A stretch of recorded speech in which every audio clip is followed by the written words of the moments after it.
Bienvenidos nuevamente a tu podcast Generación Y, en este nuevo episodio en el cual vamos a hablar un tema que ya hemos hablado antes, pero con otra diferente perspectiva. Y para eso tenemos a un invitado especial. Pastor, es un gusto tenerlo con usted. Muchas gracias, Freddy. Muchas gracias también a todos los fieles seguidores de este podcast. Estamos aquí para hablar de un tema muy interesante, Freddy. Muchas gracias por la invitación y también a usted, quédese para que pueda disfrutar de estos principios muy importantes. Así es, Pastor Eli. ¿De qué tema vamos a hablar hoy? Hoy vamos a hablar acerca de cómo nosotros debemos de prepararnos y estar conscientes para tomar la responsabilidad del matrimonio. Cómo nosotros como cristianos y como jóvenes o la edad que tengamos, poder prepararnos para hacer la mejor decisión en el tiempo adecuado o cuando estemos preparados. Creo que esta es una de las decisiones más importantes, especialmente, ¿verdad?, a los que están estudiando teología. Exacto. Porque es un momento muy crucial que va a marcar toda tu vida. Y bueno, Exacto. lo vamos a estar tocando del libro Mensaje para los Jóvenes, en el capítulo 156. Y ahí, ¿verdad?, vemos también que nos dice la hermana White que los que profesan ser cristianos no deberían casarse sin antes haber considerado el asunto cuidadosamente. Entonces, ve cómo nos dice ella, ¿por qué? ¿Qué consecuencias pueden haber si ni siquiera nosotros con oración le pedimos a Dios? Exacto. Si ni siquiera vemos desde un punto más elevado si esa persona me va a hacer bien para mi vida? Correcto, Freddy, claro que sí. Sabes que vivimos en un mundo en el que la cultura y las decisiones a veces se toman por emociones y al momento, ¿verdad? Y vivimos en un mundo que estamos viendo las redes sociales y las redes sociales, no, cómpralo ahora, págalo después, lo tienes que ahorita, empiezas a pagar en los próximos meses o hasta fin de año o hasta el próximo año. Nos venden de todo y vivimos en un mundo muy rápido y la decisión de tener ese compromiso, de ese sagrado compromiso, no debe tomarse a la ligera, sino que debemos de prepararnos y nosotros como cristianos y mucho más como ministros o quienes queremos formar parte de esa legión de la predicación del Evangelio, debemos nosotros de tomar con seriedad y de prepararnos, ¿verdad? Para que ese momento, cuando nosotros lo decidamos hacer, pues estemos lo más cerca posible de poder de llevar ese matrimonio y esa relación a la presencia de Dios. Así es, Pastor. Y bueno, vamos a empezar ya con el primer punto, ¿verdad? Que es cuando la pasión toma el control. Okay. Y ahora, ella también nos menciona que es lo que sucede cuando nuestros deseos sensuales nos dominan. Correcto. Y menciona también que hay miseria, que hay dolor y hasta muerte. ¿Cómo está eso? Sí, fíjate que en realidad pareciera a veces que hay algunas citas de Elena que son duras y a veces a los jóvenes está allí, ¿verdad?, el libro de consejo para los jóvenes, carta para jóvenes enamorados, y cuando uno lo lee pareciera que ella regaña y hay muchos jóvenes que a veces no nos gustan algunas citas de ella porque como que regaña y dice, no, es que ella vivió ya hace más de 150 años y ella tiene que actualizarse o tenemos que tener una mente más abierta. Exacto. Pero cuando nos da el consejo y nos dice que puede haber muerte y puede haber quizás miseria y dolor, quiere decir que esas son las consecuencias de algunas decisiones. Dios no castiga y Dios no prueba a nadie, pero Dios lo que no hace es quitar la consecuencia de nuestras decisiones. Como por ejemplo usted y yo vamos y decidimos un día agarrar algo de fuego y ponerlo en nuestra mano, ¿verdad? Claro, Dios no va a hacer que ese fuego se apague cuando va para nuestra mano, no, Dios va a dejar que ese fuego entre porque es nuestra decisión, Él no va a intervenir.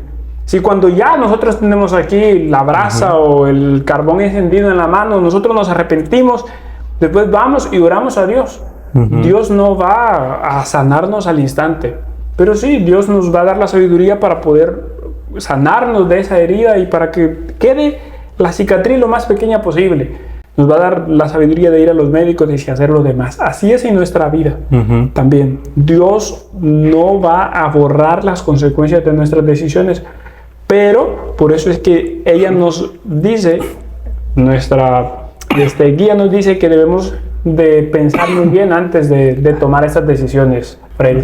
Y es triste, pastor, que muchas veces se descubren estas cosas muy tarde. ¿Y qué pasa cuando se descubre y uno se da cuenta que no era amor, que eso era una pasión disfrazada de amor? Sí, verás que el amor verdadero es paciente, ¿verdad? Lo vemos nosotros en Primera de Corintios, donde están las características del amor y por lo tanto también son las características de Dios. Entonces el amor verdadero es paciente, es benigno, el amor se disfraza de paz, no se disfraza de otras cosas, sino que el amor está allí. Por lo tanto, entonces, cuando nosotros vemos que hay mucha pasión y mucha prisa en una relación, debemos de detenernos y preguntarle a Dios: Señor, ayúdame a identificar si esto que siento de verdad es amor o es pasión. Y entonces Dios, con oración y con estudio de la Biblia, con consejo también, podemos buscar oración, estudio de la Biblia y consejo de alguien que nosotros consideremos que nos admira y que nos aprecia, para que nos dé un consejo si debemos de parar y esperar al momento adecuado. Así es, pastor. Y bueno, no es de que también digamos, ¿verdad?, que la pasión no sea buena, ¿verdad? Lo que pasa es ya cuando se lleva a un nivel que ya se descontrola todo, y esa es la que destruye. Sí, el sabio Salomón dijo: no despierten el amor hasta que él quiera. Estaba hablando acerca de la pasión de la sexualidad, donde decía: hay prácticas y hay cosas que no se deben de hacer cuando ustedes son novios. Se los voy a interpretar así. Cuando ustedes son novios, decía, hay partes del cuerpo que no se tienen que tocar, hay cosas que no se tienen que hacer, porque si no van a despertar el amor y no es tiempo. No es tiempo, exacto. Entonces eso es, en resumidas cuentas, el significado de este versículo. Así es. Y otro punto interesante, pastor, es cuando nosotros debemos de pensar antes de traer a una criatura al mundo, ¿verdad? Es muy interesante. Y bueno, y usted que tiene ahorita experiencia, ¿verdad, pastor? Claro. Ahí nos puede contar un poquito acerca de eso. Claro, hay muchos libros. Yo puedo decirles que hay muchos libros en nuestra iglesia y también libros cristianos que usted puede leer ahorita, que está pensando quizás, o quizás lo piensa más a futuro, de cómo prepararse usted para el matrimonio, cómo vivir la etapa del matrimonio y cómo prepararse para poder tener hijos y que esos hijos sean una bendición. Y una de las cosas que debemos de prepararnos es: si yo tengo la madurez necesaria para sacrificarme por mis hijos, porque si a mí me gusta jugar fútbol, entonces yo tengo que aprender que son primero mis hijos, mi familia, y después de todas mis responsabilidades sacar un momento para el fútbol. Exacto. Si a mí me gusta otra cosa, entonces el Espíritu Santo nos va a enseñar cuando ustedes y yo estamos maduros ya y darle prioridades a nosotros. Y además de eso, que los hijos que vengan a nuestra vida, tratar de educarlos lo mejor posible para que después que ellos crezcan, ellos también sean una luz y un faro para las demás personas que nos rodean. Así es, pastor. Bueno, es muy interesante, ¿verdad, jóvenes? Y ahora ya tenemos entendido un poquito de qué es lo que nosotros debemos de preguntarnos, ¿verdad?, cuando lleguemos a ese momento. Antes de tener hijos debemos de pensar más de lo que yo quiero, si es que puedo y debo, ¿verdad?, con la ayuda de Dios, tomar esa decisión. Sí, yo siento que debes de estar preparado primero tú, Freddy, como ser, después preparados como matrimonio, preparados económicamente, y después pueden venir los hijos, porque quiere decir que ustedes dos, van a poder darle el tiempo y lo que necesita el hijo que traemos al mundo. Así es. Bueno, y vamos al último punto, que es el peligro de dejar que domine la naturaleza animal. Y ese es otro párrafo que ella menciona. Es interesante que muchos hogares viven en desgracia porque el esposo deja que esa parte animal de su naturaleza domine sobre el intelecto y la moral. ¿Cómo está eso, pastor? Sí, normalmente un animal, verás que actúa por instinto. Un animal actúa para defenderse o para alimentar lo que él está deseando en ese momento. Por lo tanto, entonces, pues las Escrituras y también la Biblia nos enseña que debemos nosotros de hacer que los frutos del Espíritu sean que dominen nuestras emociones y nuestros sentimientos, para que ellos, el amor, gozo, paz y la paciencia puedan ser. No es fácil, Freddy, no es fácil, porque en el matrimonio empiezan a encontrarse diferencias, empiezas a tú decir: no, es que vieras que yo no era lo que yo esperaba, yo pensé que iba a ser diferente. Van a haber muchas realidades, pero mientras más le pidamos al Espíritu Santo que esté en nosotros, vamos a aprender nosotros a sacrificarnos y a dar la parte más allá, para que el matrimonio sea llevadero, para que nuestros hijos o los hijos que Dios nos regale en el matrimonio vivan en un hogar de armonía. Tal vez no va a ser como un cielo, no va a ser perfecto el hogar, pero va a ser armonioso, y el niño o la niña va a ver que sus padres luchan por la armonía y por mostrarse los frutos del Espíritu. Entonces ese hijo va a mostrar los frutos del Espíritu a sus compañeros de la escuela, va a mostrarlo a la comunidad, y entonces él va a ser nuestra luz y él va a ser nuestra predicación allá afuera.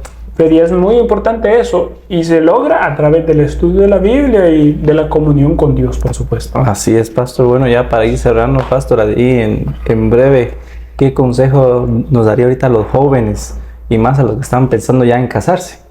Pues el consejo es que lo tomen mucho en oración, que tengan paciencia, que si tú estudiaste teología, disfruta unos 2 años en el ministerio allá, con las iglesias, darlo todo. Disfruta también de tu salario para ti solo. Ve, y después de que ya hayas crecido personalmente, intelectualmente, ya puedes casarte, y entonces después llevar el matrimonio, y después van a poder venir los hijos. Ese es mi consejo, que llevemos todo despacio para que se pueda disfrutar cada etapa en plenitud, y después no estés lamentándote diciendo, ay, quizás mejor hubiese pasado unos 2 años más soltero. Mejor hágalo ahora, y después vas a ver con satisfacción el pasado. Así es, pastor. Muchas gracias, de verdad. Le damos por haber aceptado la invitación de este día.